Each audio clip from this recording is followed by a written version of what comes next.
ஒன்று சாமுவேல் அதிகாரம் 22. குருக்களை சவுல் கொலை செய்தல். தாவீது அங்கிருந்து புறப்பட்டு அதுல்லாம் என்ற குகைக்கு தப்பியோடினார். அவருடைய சகோதரரும் அவர் தந்தை வீட்டாரும் இதை கேள்வியுற்று அங்கு அவரிடம் சென்றனர். ஒடுக்கப்பட்டோர், கடன்பட்டோர், சோர்வுற்றோர் யாவரும் அவரிடம் ஒன்று திரண்டனர். அவர்களுக்கு அவர் தலைவரானார். இவ்வாறு அவரோடு சுமார் 400 பேர் இருந்தனர். தாவீது அங்கிருந்து மோவாபில் உள்ள மிஸ்பேக்கு சென்றார். அங்கே மோவாபு மன்னனை பார்த்து, கடவுள் எனக்கு என்ன செய்யவிருக்கிறார் என்பதை நான் அறியும் மட்டும் என் தந்தையும் தாயும் உம்மிடம் தங்கியிருக்க அனுமதி தாரும் என்று வேண்டினார். பின்பு அவர் அவர்களை மோவாபு மன்னன் பொறுப்பில் விட்டு சென்றார்.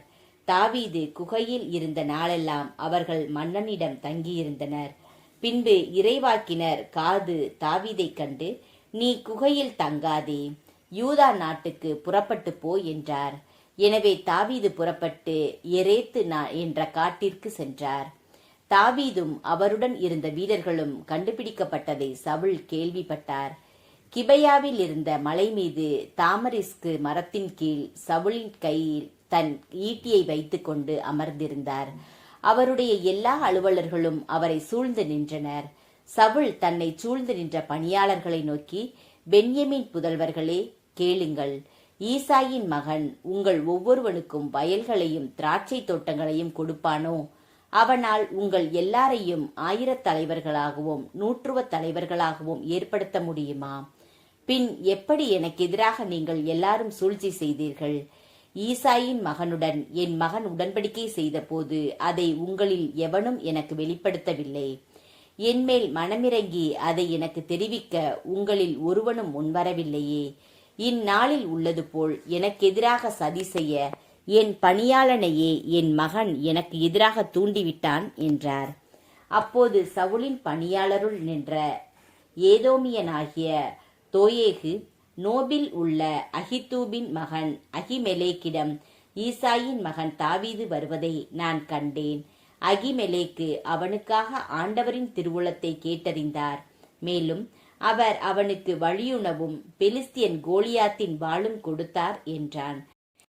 அதை கேட்ட அரசர் அகிதூபின் மகனாகிய குரு அகிமெலேக்கையும் நோபில் இருக்கிற அவர் தந்தையின் குடும்பத்து குருக்கள் அனைவரையும் வரவழைத்தார்.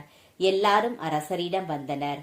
அப்பொழுது சவுல், அகிதூபின் மகனே கேள் என, அவரும் இதோ உள்ளேன் என் தலைவரே என்றார். சவுல் அவரிடம், நீயும் ஈசாயின் மகனும் எனக்கு எதிராக ஏன் சூழ்ச்சி செய்தீர்கள்? இந்நாள் வரை அவன் எனக்கு எதிராக கிளர்ச்சி செய்யும்படி ஏன் அவனுக்கு நீ அப்பமும் வாளும் தந்து அவனுக்காக கடவுளின் திருவுளத்தை கேட்டறிந்தாய் என்று கேட்டார். அதற்கு அகிமெலேக்கு அரசரிடம், உம் பணியாளர் அனைவரிலும் தாவீதைப் போல் உண்மையுள்ளவன் யார்? அரசராகிய உமக்கு மருமகனும் மெய்காப்பாளர் தலைவனுமாகிய அவன் உம் வீட்டாரிடமே மேன்மை பெற்றவன் அன்றோ? அவனுக்காக நான் கடவுளின் திருவுளத்தை கேட்பது இன்றுதான் முதல் தடவையா? இல்லை. அரசர் தன் பணியாளன் மேலும் என் தந்தை வீட்டார் எவர் மேலும் குற்றம் சுமத்த வேண்டாம். ஏனெனில் உம் பணியாளனாகிய எனக்கு இக்காரியம் குறித்து எதுவும் தெரியாது என்று பதிலளித்தார். அரசர் அவரிடம், அகிமெலேக்கு, நீயும் உன் தந்தை வீட்டாரும் கண்டிப்பாக சாக வேண்டும் என்றார். அரசர் தம்மை சூழ்ந்து நின்ற காவலர்களிடம், நீங்கள் சென்று ஆண்டவரின் குருக்களை கொன்றுவிடுங்கள். ஏனெனில் அவர்கள் தாவீது ஓடிப்போனதை அறிந்தும் அதை எனக்கு தெரிவிக்கவில்லை என்றார். ஆனால் அரசரின் பணியாளர் ஆண்டவரின் குருக்களை கொல்ல முன்வரவில்லை. அப்பொழுது அரசர் தோயேயிடம், நீ சென்று தாவீதுக்கு உடன்பட்ட குருக்களை வீழ்த்து என்று கட்டளையிட்டார். உடனே ஏதோமியன் தோயேகு சென்று குருக்களை வெட்டி வீழ்த்தினான். அன்று மட்டும் அவன் நாற்பட்டு ஏபோது அணிந்திருந்த 85 பேரை கொன்றான்.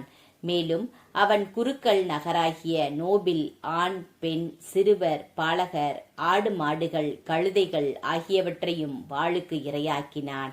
ஆனால் அகிதூபின் மகனான அகிமெலேக்கின் புதல்வர்களில் ஒருவனான அபியத்தார் தப்பியோடி தாவீதை அடைந்தார். ஆண்டவரின் குருக்களை சவுல் கொன்றுவிட்டார் என்று அபியத்தார் தாவீதிடம் கூறினர். தாவீது அபியத்தாரிடம், ஏதோமியன் தோயேகு இங்கு இருந்ததால் அவன் கண்டிப்பாக சவுலிடம் அறிவிப்பான் என்பதை அன்றே அறிந்திருந்தேன். உன் தந்தை வீட்டார் அனைவரும் இறப்பதற்கு நானே காரணம். என்னோடு தங்கு, அஞ்சாதே. என் உயிரை பறிக்க தேடுகிறவர்தான் உன் உயிரையும் பறிக்க தேடுவான். ஆனால் என்னோடு நீ இருந்தால் பாதுகாப்புடன் இருப்பாய் என்றார்.